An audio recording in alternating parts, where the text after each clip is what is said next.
Mga idol, problema nyo ba yung flagtiki o paragis, kugon, mga bugang sa inyong mga tanim pero hindi po kayo makapag-spray dahil mayroong tanim?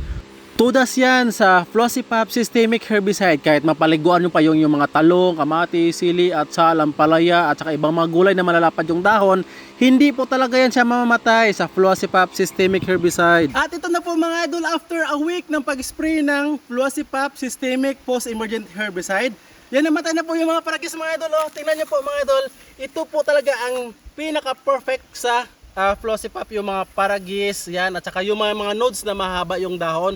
Yan ang mabilis mapatay niya mga idol, and even tamaan yung talong, mga sili, kamatis, atsal, mga ampalaya po mga idol, sitaw. Mention nyo na po lahat ng mga gulay na malapad yung dahon. Hindi po kayang patay ng Flossipap. Kahit paliguan nyo po yan siya mga idol.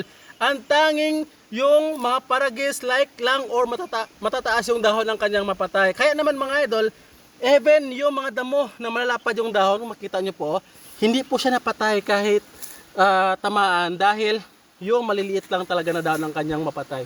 Ang recommended dose po ng Flossipap is nasa 30 to 50 ml lamang po mga idol. For more information at mga kaalaman sa agrikultura, i-visit nyo mga idol at saka i-follow ang Agway Chemicals Corporation.